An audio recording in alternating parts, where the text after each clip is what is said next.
Hi, my name is Rosslyn, and I decided to do my proposal project on an alternative to our current prison institutions. To begin, it's important that I begin by differentiating jail versus prison because a lot of people believe it's the same thing, but the differences between the two are very significant, and that's why I'm only talking about prison for this proposal. So, beginning with jail, it's more so of a short term institution. It holds people who have committed minor offenses and it's controlled at the local level, such as a county or a city. People will usually stay in jail versus prison if, like I mentioned, they committed a minor offense. And people usually also stay there at the beginning of the legal process while they're waiting for their trial. But prison is significantly different. It's a long term institution because it holds people who have committed more serious crimes. And it's also controlled at the state or federal level. So at the state level, the state controls the prison, and people who go there have committed offenses against state crimes or state laws. And at the federal level, it's controlled by the federal government, and people attend there if they have violated a federal law. And because they're more of a long-term institution, they also focus on her rehabilitation. And then moving forward, just to further delve into what exactly prison is and what it intends to do for the people who go there, they intend to reduce the tendency of a convicted criminal to reoffend, but they also intend to strengthen public safety. And in here, I inserted a picture of what a prison can look like in the United States. I believe that adding this graph in here was also very informative. We're focusing on prisons for this presentation, but this graph shows the amount of people held in all of our correctional facilities. But if you take a look at the green part of the pie chart, the biggest part of the pie chart, there is over 1 million people in our state prisons, and that's why this conversation or this topic is so important to talk about, because what happens in prison affects a significant amount of people. And in here, you can also get an idea of the kinds of crimes that people are in prison for and how many people, in 2025, how many people are in prison for these specific crimes. So we can see that drug possession is 37,000 in state prisons, burglary is 81,000 people in state prisons, and so on and so forth. Then moving on from here, to begin this discussion and introduce my proposal, it's essential to first begin by pointing out the problems with the system already. Why does the system need to change? Well, there's several reasons as to why they're ineffective and what their intent is. To begin, they have a lack of rehabilitation services. They have a lot of mental health neglect towards inmates, inhumane conditions. Prisons often value punishment over support. And their biggest intention is to ensure that criminals don't reoffend. However, with all of the previous problems that I mentioned, this causes more criminals to reoffend. And then moving on, I want to delve deeper into each one of these problems and what exactly how these problems look like in a prison. So beginning with a lack of rehabilitation services, people often leave prison without the skills that they need to succeed in society. Many facilities offer a few or low quality education, job training, or therapy programs. And the job trainings often offer certificates that lead inmates to believe they will receive better jobs, but often these programs and certificates are outdated, and therefore they mean nothing to employers. Inmates can also not save up for when they get out of prison. They can't set themselves up for success for when they leave because of the low wages they receive in prison jobs. Formerly incarcerated people are also 10 times more likely to experience homelessness than the general population. And I think that just comes to show how the lack of rehabilitation that we have in our current prisons. And then moving on to the mental health neglect that we see in prisons. Many inmates struggle with trauma, depression, or addiction. And then just to get into some statistics, to get a good idea of what this really looks like and the significance of this issue, 43% of people in state prisons have been diagnosed with a mental health disorder. Many inmates struggling with mental health also do not receive any treatment at all. In state prisons, 33% of people with chronic mental illness have not had treatment since admission. 66% of people in federal prisons reported not receiving any mental health care while incarcerated. So how did this happen? How did this huge neglect of mental health happen? Well, there's two main reasons. The first one is short staffing. They don't have enough psychologists, counselors, or therapists, and therefore the mental health unit just does not have enough staff to be able to support all of these people.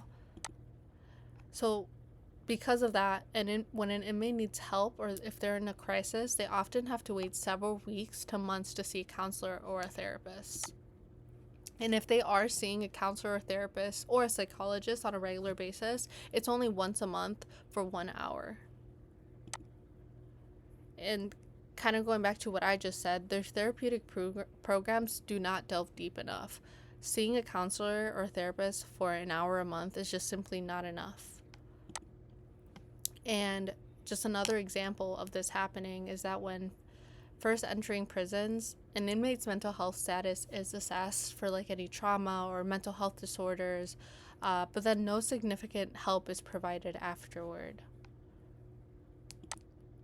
And then moving on to the inhumane conditions that we see in prisons. Down here, I just added a couple pictures of the overcrowding that we can see in some prisons in the United States.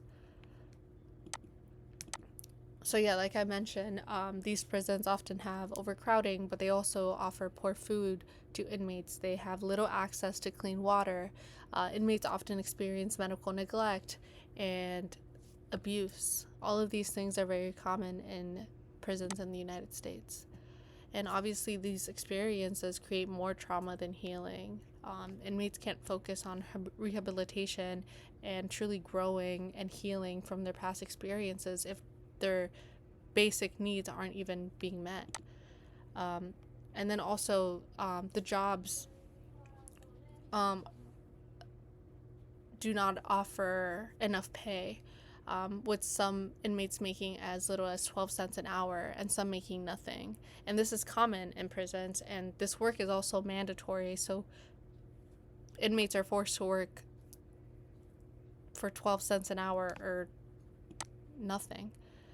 And these conditions are also often unsafe, unhealthy, and inmates are inadequately trained, leading to a higher risk of injuries. And then moving on to the prisons prioritizing punishment over supports. And here I've inserted a picture of a room that a lot of inmates are put into, also known as solitary confinement. You can see that in the middle picture where the woman is holding her hands side by side. That is just simply not enough room. So yeah, the focus in prisons is on control and discipline, not helping people change. As I previously mentioned, solitary confinement is a way that they choose to punish people in prison, as well as harsh rules and fear-based systems that often worsen behavior. And these punishments don't help them, they worsen their behavior because they don't help people develop healthy beliefs or values or behaviors that can actually benefit them and society. And then just to get into some statistics, nationwide, suicide among people held in isolation account for almost 50% of all prison suicides. So obviously this form of punishment is not something that is helping people, it is hurting people. And just to get into what solitary confinement really looks like and what these people have to experience, they're held in these small cells that I inserted pictures of for 23 hours a day, allowed out only for showers, brief exercise, or medical visits. And they're denied calls or visits from family members. They're completely isolated. And then I also added this graph that shows the kind of punishments that inmates are given. So we can see that 48% of this is in 2025, 48% of all inmates in the U.S. have received one of these punishments. So 53 have experienced loss of privileges, such as visits from family or friends, calls, mails, and commissary. 35 have experienced solitary confinement. 17 are confined to their own cell, so they're not put in solitary confinement, but they're confined to their own cell. And 12% experience loss of good time. Good time is essentially time. The best way to explain it is when an inmate has good behavior for a long time, that they have the opportunity to lessen their sentence because of the good behavior. And so this punishment is essentially taking away, so adding back to their sentencing. And the biggest issue is that convicted criminals often reoffend. And in this graph, we can see the recidivism rates by state in 2025. So we can see that places like Alaska have near 60% of a recidivism rate. Places like Illinois are closer to 40%. And then also, I really wanted to add a personal story, or a story of somebody who is an example of the system just clearly failing them. Although this is just one story, this is something that so many people can relate to. On the top right, I did insert a picture of who we're talking about. His name is TJ Jimenez, and essentially the story begins when he was convicted wrongfully for murder at 13 in 1993. He was then not given the right resources in order to succeed in society. Obviously, being that young and going into one of these institutions can be very traumatizing, especially for somebody so young. But he was not given the adequate amount of therapy or any type of rehabilitation services to be able to move forward from what happened to him. In 2009, he was exonerated at 30. However, he was not mandated to attend any therapy or given any resources to start his new life. He had no guidance, essentially. He later won a $25 million lawsuit for his wrongful conviction. And for the next couple years, he spent that money irresponsibly and did not have anybody to guide him. He really had no help whatsoever. And later on, he shot a man and was arrested in 2015 and was sentenced to 110 months in prison. And I think the saddest part of all this is that once he received his sentencing, he said that prison was his home and that he felt more comfortable and safer there because that's where he grew up, essentially. And I think there's something deeply wrong with that, because in prison, people should be rehabilitated and pushed and to want to start a new life, to have a new beginning. But instead, he was made to feel like this is the life he's supposed to live. That's not right at all. And I've just, again, like I said, I feel like he is a good example of the system failing somebody. So now that we've discussed that personal story and went through all the issues that we see in our current prison institutions, I want to offer my proposal. So to begin, obviously creating living conditions that promote well-being and personal growth People can't grow in an environment in which their basic needs aren't even met. And expanded mental health services is also extremely important. Mental health is very important for these people because a significant amount of people in prison struggle with mental health disorders, addiction, etc. So making sure that we have all the resources and services to help these people. And again, expanded rehabilitation services within prisons is also deeply important so that we can really help people be able to start a new life once they get out and not go back to their old ways. Mandatory post-release therapy and support services. I feel like care shouldn't just stop once they leave prison because obviously they're going back into these environments and that causes them to do these things. So having support once they get out is so important. And obviously the goal in all of this is to prioritize an inmate's successful reintegration into society rather than focusing solely on punishment. And so now I'm just going to delve into each of these proposals just deeper. So beginning with living conditions, obviously ensuring that all inmates have access to clean clothes, water, food, and all basic living necessities. Also providing adequate medical care. Eliminating the excessive use of solitary confinement and punishment. And instead of using these forms of punishment, instead push therapy and counseling. And also ensure that all inmates spend significant time outside their rooms, either socializing, doing recreational activities, and working. And obviously provide better work conditions. And in doing this, job training is really important so that we lessen the risk of injuries while on the job, and obviously providing higher wages, not only so that the inmates could support themselves within the prison, but can also have the ability to save up money so that once they get out of prison, they have means to support themselves. And then moving forward to mental health services, it's so important that we ensure that there is always access to a therapist or a counselor within the facility because a crisis can occur at any moment. And in order to do this, obviously expanding staff. And equally important,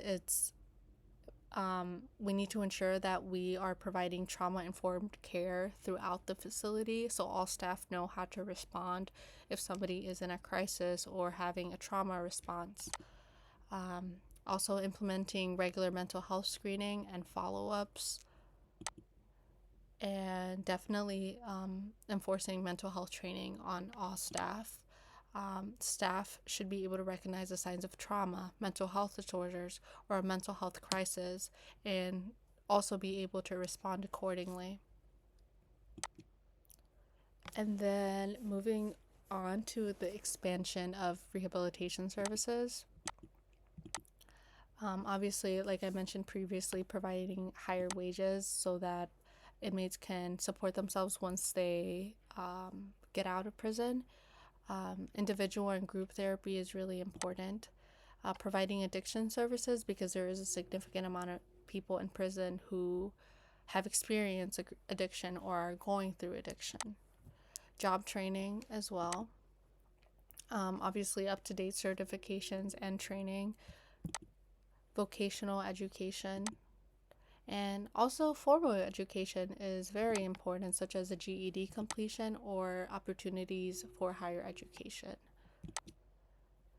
And then moving on to post-release services, having housing support, employment assistance, continued access to education and mental health resources, social reintegration services, such as group therapy, support groups, and I think that mentors would also be very beneficial, kind of like the mentors that people have when they're going through addiction, keeping them on track and keeping them responsible for how they're doing in their process. I feel like mentors would be very beneficial post-release.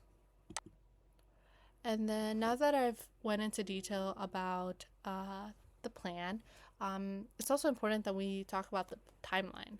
So year one would essentially be planning, so achieving or attaining all of the funding for the project.